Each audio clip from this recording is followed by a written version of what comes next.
ಪ್ರಿಯ ಬೆಂಗಳೂರು ನಾಗರಿಕರೇ, ಕರ್ನಾಟಕ ಸರ್ಕಾರದಿಂದ ಬೆಂಗಳೂರು ನಗರದಲ್ಲಿನ ಬಿ-ಖಾತಾ ಮಾಲೀಕರಿಗೆ ಅನುಕೂಲವಾಗುವ ನಿಟ್ಟಿನಲ್ಲಿ ಅತಿ ದೊಡ್ಡ ಉಡುಗೊರೆಯನ್ನು ನೀಡಲು ಉಪಮುಖ್ಯಮಂತ್ರಿಗಳು ಹಾಗೂ ಬೆಂಗಳೂರು ನಗರಾಭಿವೃದ್ಧಿ ಸಚಿವರಾದ ಡಿ.ಕೆ. ಶಿವಕುಮಾರ್ ಅವರು ಕ್ರಾಂತಿಕಾರಿ ಹೆಜ್ಜೆ ಇಟ್ಟಿದ್ದಾರೆ. ಬೆಂಗಳೂರು ವ್ಯಾಪ್ತಿಯಲ್ಲಿನ ಬಿ-ಖಾತಾ ನಿವೇಶನಗಳಿಗೆ ಎ-ಖಾತಾವನ್ನಾಗಿ ಪರಿವರ್ತನೆ ಮಾಡಲು ಹಾಗೂ ಹೊಸ ನಿವೇಶನಗಳಿಗೂ ಎ-ಖಾತಾ ನೀಡಲು ಸೌಲಭ್ಯ ಕಲ್ಪಿಸಲಾಗಿದೆ. 2,000 ಚದರ ಮೀಟರ್ಗಿಂತ ಕಡಿಮೆ ಅಥವಾ ಸಮಾನವಾದ ಒಟ್ಟು ನಿವೇಶನ ವಿಸ್ತೀರ್ಣವನ್ನು ಹೊಂದಿರುವ ಖಾಲಿ ನಿವೇಶನ ಅಥವಾ ಕಟ್ಟಡ ಹೊಂದಿರುವ ನಿವೇಶನಗಳನ್ನು ಒಳಗೊಂಡಿರುವ ಆಸ್ತಿಗಳಿಗೆ ಈಗಾಗಲೇ ಬಿ-ಖಾತಾ ಹೊಂದಿರುವ ನಿವೇಶನಗಳನ್ನು ಎ-ಖಾತಾವನ್ನಾಗಿ ಪರಿವರ್ತಿಸಲು ಆನ್ಲೈನ್ ಮೂಲಕ ಅಂದರೆ bbmp.karnataka.gov.in/B2 ಎ-ಖಾತಾ ಇದರಲ್ಲಿ ಅರ್ಜಿ ಸಲ್ಲಿಸಲು ಅವಕಾಶ ಕಲ್ಪಿಸಲಾಗಿದೆ. ಈ ಮೂಲಕ ಸುಲಭವಾಗಿ ಅರ್ಜಿ ಸಲ್ಲಿಸಿ ಕಚೇರಿಗಳಿಗೆ ಭೇಟಿ ನೀಡದೆ ಮನೆಯಲ್ಲಿಯೇ ಕುಳಿತು ಅರ್ಜಿ ಸಲ್ಲಿಸಿ ತ್ವರಿತಗತಿಯಲ್ಲಿ ಅನುಮೋದನೆ ಪಡೆಯಬಹುದಾಗಿದೆ.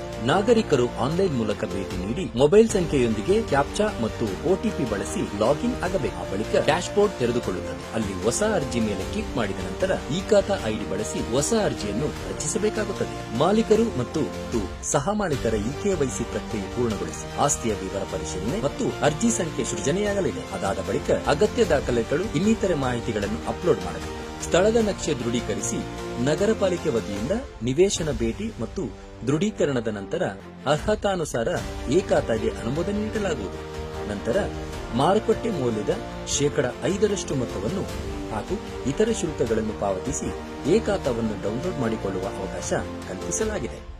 2,000 ಚದರ ಮೀಟರ್ ಮೇಲ್ಪಟ್ಟ ವಿಸ್ತೀರ್ಣಗಳ ನಿವೇಶನಗಳಿಗೆ ನೋಂದಾಯಿತ ವಾಸ್ತುಶಿಲ್ಪಿ ಅಥವಾ ಇಂಜಿನಿಯರ್ಗಳ ನಕ್ಷೆಯೊಂದಿಗೆ ಅಂದರೆ bpass.bbmp.gov.in ರಲ್ಲಿ ಅರ್ಜಿ ಸಲ್ಲಿಸಿ ಅಗತ್ಯ ದಾಖಲೆಗಳು ಮತ್ತು ಕ್ಯಾಡ್ ಡ್ರಾಯಿಂಗ್ ಅಪ್ಲೋಡ್ ಮಾಡಿ ಆರಂಭಿಕ ಶುಲ್ಕ ₹500 ಪಾವತಿಸಿ ನಿವೇಶನ ಪರಿಶೀಲನೆಯ ನಂತರ ಅರ್ಹತಾನುಸಾರ ಅನುಮೋದನೆ ನೀಡಲಾಗುವುದು. ಆ ಬಳಿಕ ಅನ್ವಯವಾಗುವ ಶುಲ್ಕಗಳನ್ನು ಪಾವತಿಸಿ ಎ-ಖಾತಾವನ್ನು ಡೌನ್ಲೋಡ್ ಮಾಡಿಕೊಳ್ಳುವ ಅವಕಾಶ ಕಲ್ಪಿಸಲಾಗಿದೆ. ನಾಗರಿಕರಿಗೆ ಸುಲಭವಾಗಬೇಕೆಂಬ ಉದ್ದೇಶದಿಂದ ಕನ್ನಡ ಮತ್ತು ಆಂಗ್ಲ ಭಾಷೆಯಲ್ಲಿ ವೆಬ್ಸೈಟ್ ಸಿದ್ಧಪಡಿಸಲಾಗಿದ್ದು ನಿಮಗೆ ಅನುಕೂಲವಾಗುವ ಭಾಷೆಯನ್ನು ಆಯ್ಕೆ ಮಾಡಿಕೊಂಡು ಅರ್ಜಿಯನ್ನು ಸಲ್ಲಿಸಬಹುದಾಗಿದೆ. ಈ ಸದಾವಕಾಶವನ್ನು ಎಲ್ಲರೂ ಸದುಪಯೋಗಪಡಿಸಿಕೊಂಡು ಸರ್ಕಾರದೊಂದಿಗೆ ಸಹಕರಿಸಲು ವಿನಂತಿಸಲಾಗಿದೆ.